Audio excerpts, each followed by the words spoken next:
diving much too low.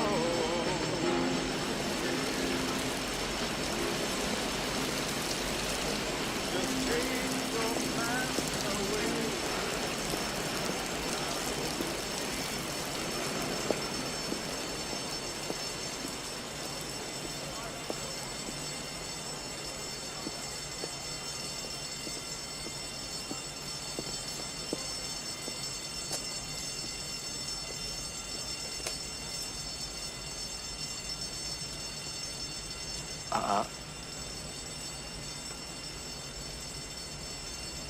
I know what you're thinking.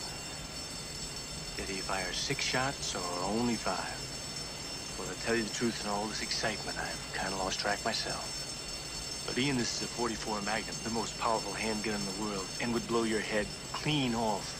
You've got to ask yourself one question. Do I feel lucky? Well, do you, punk?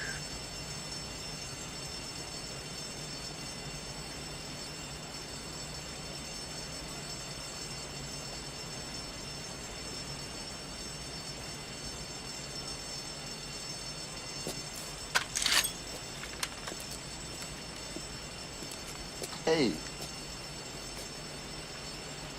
I got to know.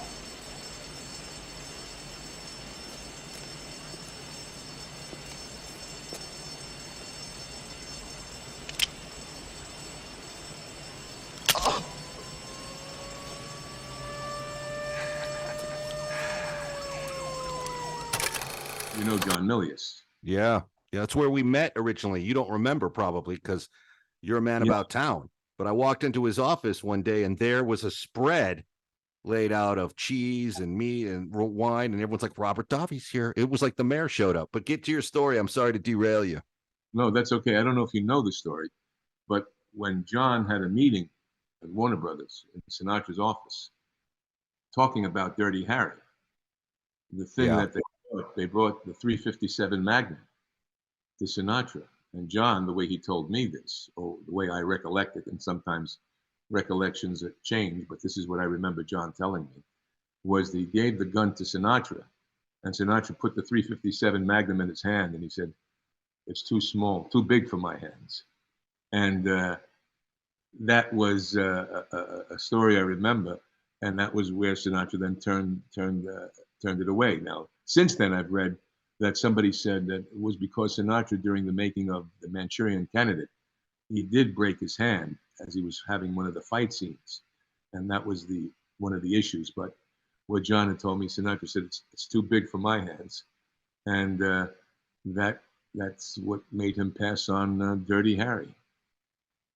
Yeah, makes sense. I have no doubt that story is legit, knowing some of the parties involved. And Milius is the type of guy to bring some authenticity to a meeting and say, this is what you're going to be working. Meet your co-star, basically. Yeah, the gun. Yeah, 357 Magnum. Most powerful. Yeah. I mean, it worked out well. Clint Eastwood was tailored for the part. I mean, and it bounced to Brando, who I guess made it all sort of, odd and weird spiritual ways, and Irving Kershner, but the movie ultimately worked out. Your road to redemption is paved with tombstones. No quarter, kill all masters. Go to noquarterkillallmasters.com. Rated R.